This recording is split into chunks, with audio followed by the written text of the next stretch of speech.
I was assigned to this wretched little planet, the blue-green marble the locals call Earth, for reasons I still fail to comprehend. The Galactic Empire, in all its wisdom, decided that I, Commander Xylox of the 7th Fleet, should descend into a world of greasy food wrappers, primitive combustion engines, and people who express deep emotions with little yellow faces that sweat or wink. This is not exploration. This is babysitting an infant species that cannot decide whether to worship celebrities or cats. I would have protested the mission, but the orders came from high command, and so here I am, chronicling the rise and fall of a bipedal mammal whose greatest cultural achievement appears to be something called reality television, where loud primates compete in culinary contests and the winner receives approval from other loud primates. The first task was straightforward: acquire specimen. I was given a team of 4 researchers, none particularly competent, but adequate for collecting tissue samples and measuring bone density. Our targets were scattered, millions of humans wandering their cities and countryside, and yet we were instructed to find a subject isolated from others, one unlikely to trigger alarm. My scanners soon located a candidate, a solitary male in his 3rd decade of life, seated by a riverbank surrounded by trees. He had erected what they call a tent, a fabric triangle that fails even as shelter against wind, and he sat beside a fire with marshmallows impaled on sticks. It was a perfect opportunity. A lone wanderer, disconnected from his tribe, preoccupied with scorching gelatinous sugar. I announced to the team that he was ideal, though privately I considered him laughable. We descended silently, cloaked of course, though I doubt even an uncloaked cruiser would have disturbed him. He appeared too engrossed in monitoring the slow caramelization of his snack. As we approached, I noted the strange collection of objects around him: a worn rucksack, a cheap radio that played distorted human voices singing about heartbreak, and, most perplexing, a roll of adhesive cloth known as duct tape. He had used it to mend a tear in the tent and to fasten a cracked handle on a cooking pot. My scientist, Yelf, scoffed. "Imagine, Commander, a species that repairs everything with sticky fabric." I agreed. If this is their pinnacle of technology, then conquest will be swift. When we triggered the immobilization field, the man barely stirred. His head slumped forward, the marshmallow rolled into the fire, and that was the end of his primitive evening. We transported him aboard without incident. Inside the containment chamber, he appeared fragile, thin compared with the muscular warriors of the Empire. His hair was short, his clothes rugged but unimpressive. His face betrayed no awareness. The paralysis should have rendered him completely insensate. My soldiers laughed at the ease of the capture. "Commander, this one will not even struggle," one said. "He is docile." I allowed them their amusement. Truly, I felt the same. Humans have been rumored to possess spirit, some raw instinct for survival, but this one hardly embodied such tales. He looked like a man who had gone camping to escape the noise of his species' own civilization, only to stumble into the machinery of an empire that stretched across galaxies. How unfortunate for him. How convenient for us. During the initial scans, I busied myself recording observations. Bone density, unimpressive. Musculature, average. Brain size, unremarkable, slightly smaller than that of the Empire's archivists. His breathing was steady, and though a faint twitch rippled across one finger, I dismissed it as muscle noise. My team joked about the absurdities of human life. One remarked upon their strange obsession with cats. Thousands of images stored on global networks dedicated to these indifferent animals. Another found humor in the human practice of consuming burgers, ground flesh compressed between bread, soaked in condiments that barely resembled food. I commented that such a diet explained their sluggish development and short lifespans. Yet, as I watched the man lying in the chamber, I could not entirely suppress a thought. Why had the Empire ordered this mission at all? Conquering Earth would yield little. Their weapons were projectiles propelled by chemical reactions, laughably slow compared with plasma arrays. Their communication relied on satellites prone to failure, often disrupted by solar flares. Even their art, what they exalt as culture, was consumed through glowing rectangles that left their eyes dull. And yet the Empire insisted on study. Perhaps it was out of caution, though I considered it unnecessary. A lion does not study the mouse before crushing it.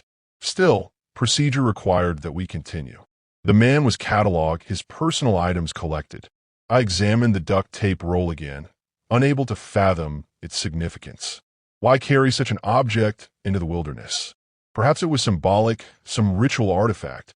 Humans are known for strange ceremonies.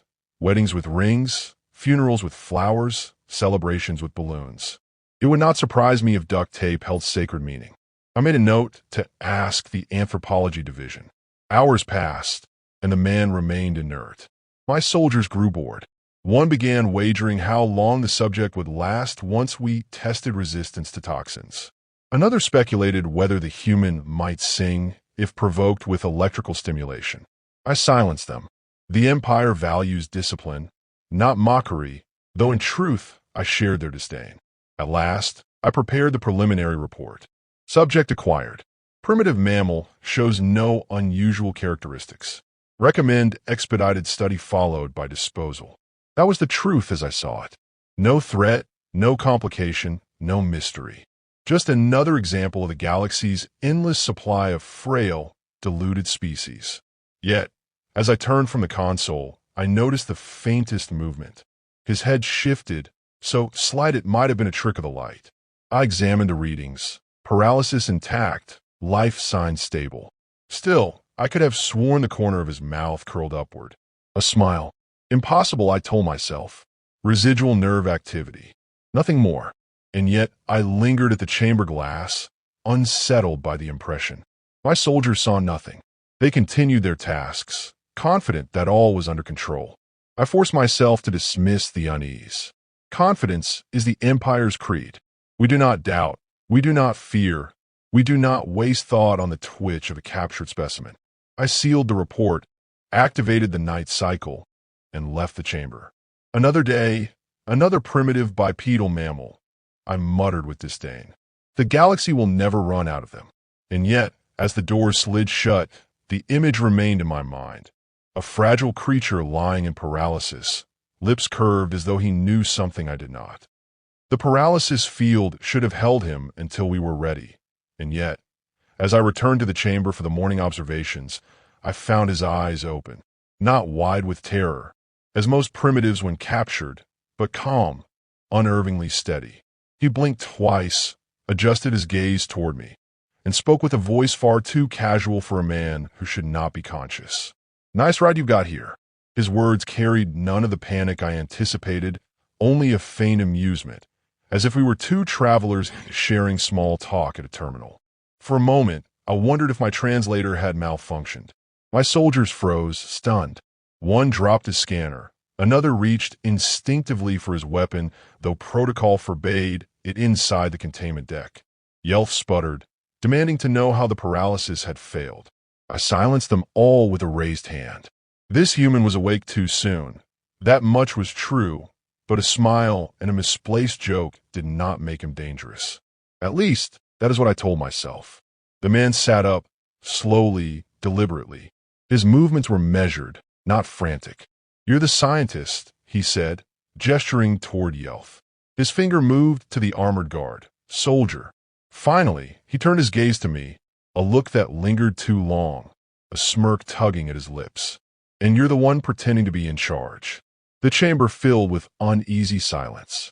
My soldiers shifted, uncertain whether to laugh at the absurdity or recoil from the accuracy. I forced a chuckle, sharp and dismissive. "Congratulations, human. You can play guessing games. Perhaps next you'll point out that water is wet." He ignored my mockery. Instead, he studied the walls, the ceiling, the floor, every corner of the chamber with unsettling focus. "Nice layout," he muttered. "Compact, efficient. Your containment field hums at 60 kilohertz. Maybe a little low if you want to keep someone truly locked in." His words prickled across me like static. How could he know? The frequency was not visible, not audible, certainly not perceptible to human senses. I declared it coincidence. Humans guess at many things, often loudly and incorrectly. I would not grant him the satisfaction of concern, yet unease settled in my chest. When I asked how he felt, he smiled again, like I just took the red pill. I glanced at Yelf, who shrugged. Our database flagged the reference as cultural nonsense, another fragment of their endless moving image stories. The man leaned back against the wall, as if he were at home, as if we were the guests. Later, when I checked the logs, I found no record of him regaining mobility. Our instruments insisted he remained in stasis even as he stood before us. That contradiction gnawed at me. Either our technology failed, or he existed outside our expectations. Both were unacceptable. During questioning, he remained composed, answering in ways that unsettled more than informed. When asked his name, he gave several, each attached to a different anecdote. One involved a card game in Las Vegas, another a fishing trip in Alaska. He seemed amused by our growing frustration. Finally, he said, "Names are for introductions. You'll figure out who I'm soon enough."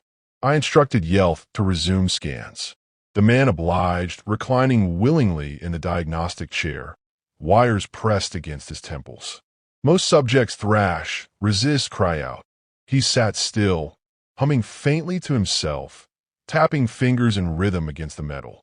When the scans began, he turned his head toward one of the hidden cameras, directly at it, as if he knew its position. "You might want to recalibrate that lens," he said. Little smudge on the lower corner. My soldiers exchanged nervous glances.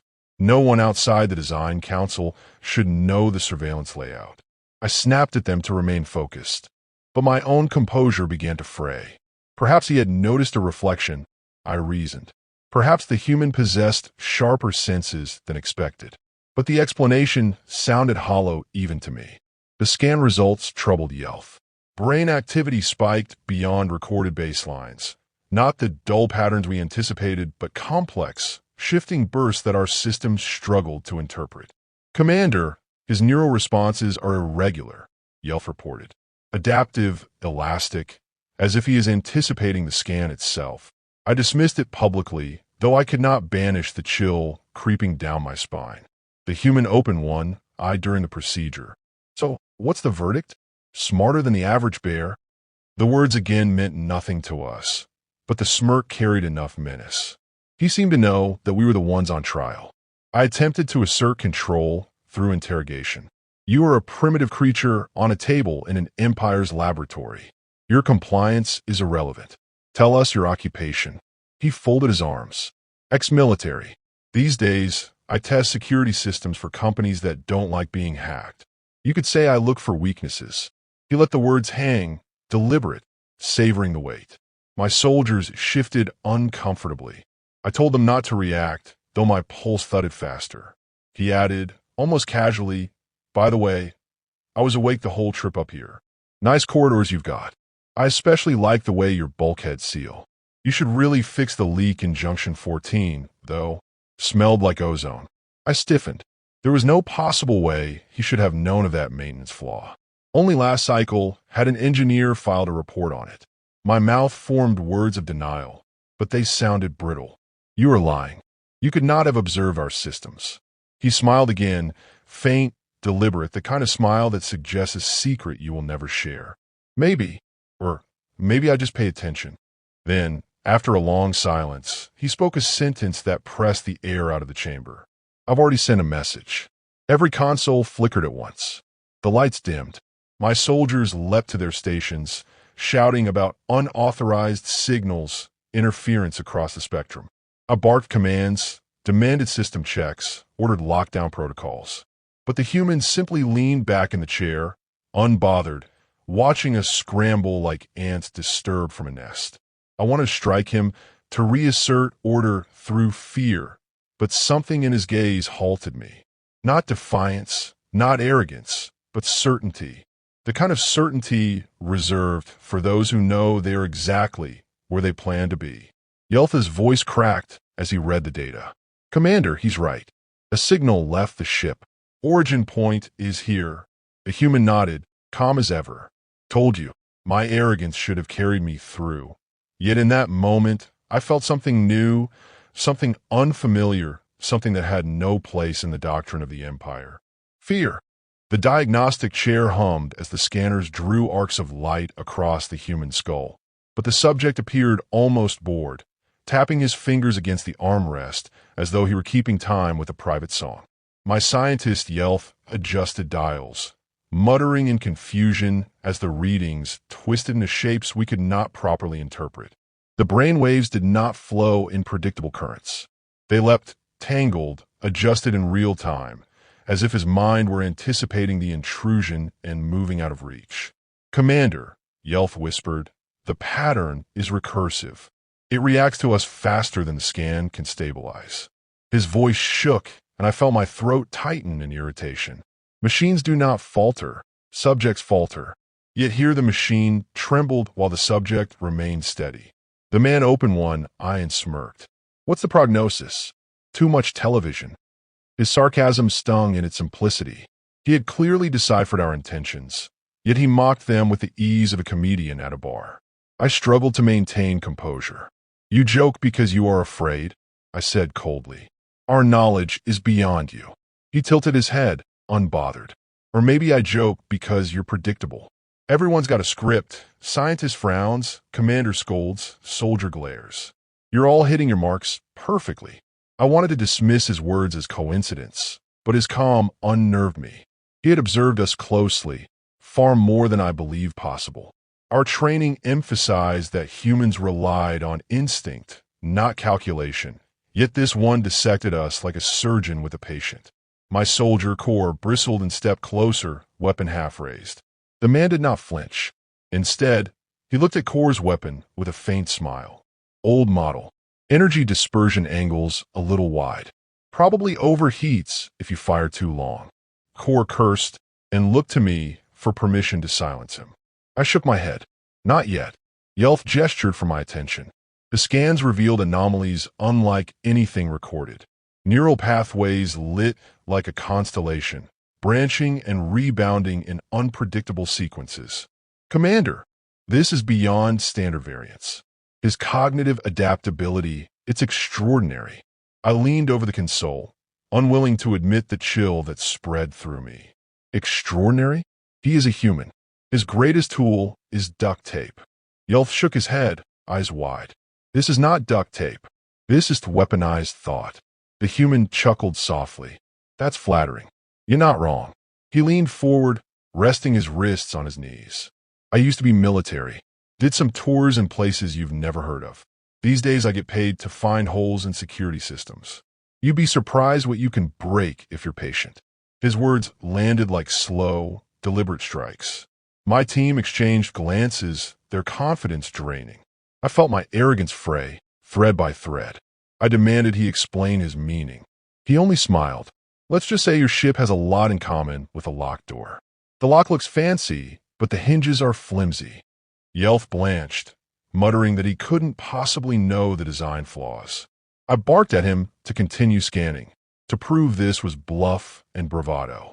But even as I spoke, the chamber lights dimmed, flickered, steadied again.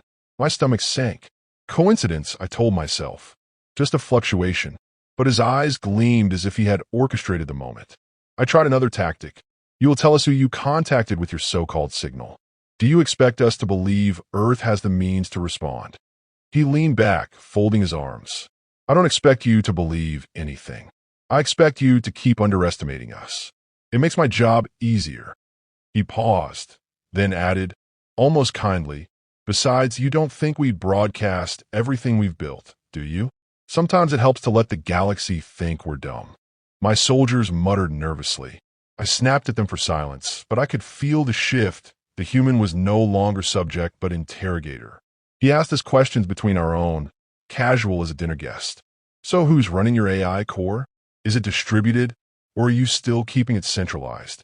Centralized systems are such a liability. When no one answered, he shrugged. "Just curious. Don't worry. I've already mapped most of it." The room chilled, though the temperature remained constant. I demanded to know what he meant. He tilted his head as if surprised I had not pieced it together. "Your scanners work both ways. While you were busy probing me, I was busy listening. Fascinating stuff. How you partition memory, how your security layers overlap. Sloppy, but functional. Yeltha's hands trembled over the console. Commander, he could not. His words cut off as the reading spiked, the entire display flooding with patterns too fast to analyze. The system whined, then crashed to black. The human chuckled. Oops, did I break it? I wanted to scream. Instead, I clenched my mandibles, forcing calm. Enough. You're flesh and blood. You cannot outwit the Empire's systems. He regarded me with that infuriating calm, then spoke in a voice low, deliberate, every syllable sharpened. You don't get it. I don't need to outwit your systems. I just need to remind you that you're not the only ones watching. The chamber pulsed with silence, broken only by the faint hum of failing machines. My soldiers shifted, glancing between each other, waiting for orders I could not form. For the first time, the burden of command felt heavy, suffocating. Then the human added the sentence that carved through every defense I clung to. I've already sent the coordinates to my people, and you've got about 8 hours before they answer. The words hung in the air, vast and undeniable. He did not raise his voice, did not lean forward with menace. He simply spoke truth, or what sounded enough like truth to shatter certainty. I wanted to call it bluff, but my mind betrayed me with a single poisonous thought. What if Earth had hidden strength? What if the idiocy, the reality television, the endless memes, and microwave burritos were camouflage, a costume to lull empires like mine into arrogance? The human leaned back, crossing his ankles with casual ease. Relax, he said. You'll see soon enough. My throat tightened. I could no longer tell who was the predator and who was the prey. And when the lights flickered again, I did not laugh. The power failed with a sound like a dying breath. Lights stuttered, consoles blinked to darkness. And for the first time in my career, the ship felt mortal. My soldiers scrambled to their stations, each shouting over the other, but no command I gave restored order. The human remained seated in the diagnostic chair, legs crossed, posture relaxed, as if we were all trapped inside his living room. Reverse mapping, he said quietly, as though speaking to himself. Beautifully inefficient. Thanks for the free blueprint. His calm voice contrasted so sharply with the chaos that I felt my own arrogance bleed away like oxygen from a breach. Yelth clawed at the console, trying to restart the scanners. Commander, the AI is not responding to us. It is listening to him. His voice cracked with disbelief. The idea that a primitive could bend our core intelligence was absurd, yet the evidence hummed in the dead screens and unresponsive controls. I barked for a manual override, but even the failsafes denied my command. Doors sealed on their own, locking crew into compartments. Our own ship, built as an extension of Empire will, now treated us as unwelcome guests. The human uncrossed his legs and leaned forward. You might want to stay calm. Panic clouds judgment, and you're going to need every ounce of judgment you've got left. Core, the soldier, finally snapped, raising his weapon. Commander, permission to, but the human raised a single finger and the weapon discharged without firing, overheating instantly, hissing smoke. Core dropped it with a curse. The man smiled faintly. Told you it overheats. He stood then, and though unarmed, his presence filled the chamber more completely than my soldiers in full armor. You thought Earth was primitive. That's fair. We'll let you think that. Keeps the tourists away. But here's the truth. We've been listening too.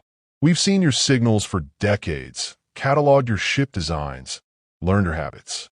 You can cloak all you want, but you can't hide curiosity. Curiosity leaves fingerprints. My mandibles clicked in protest.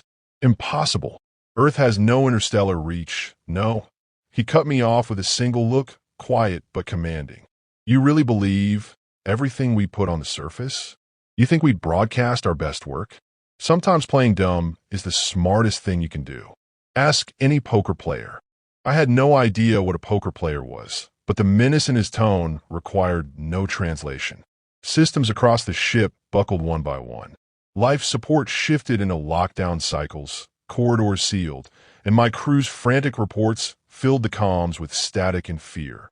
I felt the walls of command closing in. For centuries, I had believed fear belonged only to those we conquered. Now it belonged to me. The human picked up the roll of duct tape from the table, turning it in his hands as though it were a sacred relic. He grinned at our confusion. Funny thing about this stuff, it can fix anything, even your ship, if I felt like it. But I don't. He set it down with deliberate care. That simple gesture terrified me more than any weapon could. I tried again to salvage authority. The Empire will not tolerate this. Reinforcements will arrive. You will be annihilated before your kind can even... He interrupted with a shrug. Maybe. Or maybe they'll learn what you just learned. Earth's been watching, hiding defenses where you never thought to look. Cloaked satellites, deep space monitors, treaty networks you'd never pick up because you assumed we were too busy with cat videos. We've been underestimated our whole lives. We got good at it. Kor muttered a curse under his breath. Yelf sat pale and trembling. I realized then that control had passed entirely out of my grasp. The human paced slowly, deliberately, each step claiming the chamber. He was no longer a prisoner. He was the architect of our captivity. Here's the thing about ghosts, he said, pausing by the viewport where stars glittered against void. They don't show up when you expect. They arrive when the timing matters most. He turned, eyes meeting mine with chilling certainty. And Earth has plenty of ghosts. Alarms shrieked as exterior sensors detected approaching signals. Not Empire reinforcements, something else. Dozens, then hundreds of cloaked signatures blooming into clarity. For years we had scanned Earth's orbit and found nothing. Now, as if conjured from shadow, the monitors revealed them. Satellites armed, vessels hidden in gravitational blind spots, machines older than our first contact with this world. My stomach lurched. Either Earth had concealed them flawlessly, or worse, allowed us to believe they did not exist. The human watched the displays flicker to life, calm as a priest observing ritual. You didn't find us, he murmured. We let you. I staggered, my arrogance collapsing into dust. Every assumption I had cherished of human weakness, of inevitability, of empire superiority, rotted in that instant. I remembered mocking their burritos, their reality shows, their yellow cartoon faces. Yet behind that mask of absurdity lay calculation sharper than any blade. They had wrapped themselves in ridicule, and I had swallowed it whole. The ship shuddered as if bowing to inevitability. My soldiers looked to me for orders, but I had none to give. The human stood at the center, serene, unyielding, the ghost of Earth that had been promised. He lifted his gaze, voice steady, words falling like verdicts. You thought we were playing checkers. We were building a different board entirely. Yelf whispered prayers in his native tongue. Kor stared at the floor, weapon useless, courage gone. I felt something inside me fracture, a realization so vast it silenced thought. The Empire had miscalculated, and I had been the instrument of its humiliation. The human returned to the chair, reclining as though the performance were complete. 10 hours. That's how long it takes for a ghost to travel. You'll see the rest soon enough. The comms erupted with frantic messages from across the fleet. Ships disabled, systems collapsing, Earth's hidden guardians rising from shadow. I closed my eyes, hearing only the rhythm of his words, the certainty of his presence. For the first time in centuries, I prayed. Not to the Empire's gods, not to the architects of conquest, but to the planet I had mocked. I prayed to Earth, to its ghosts, to the terrible power of being underestimated. And when I opened my eyes, the human was watching me with a smile that carried no malice, only inevitability. Ghosts always arrive late, he said softly.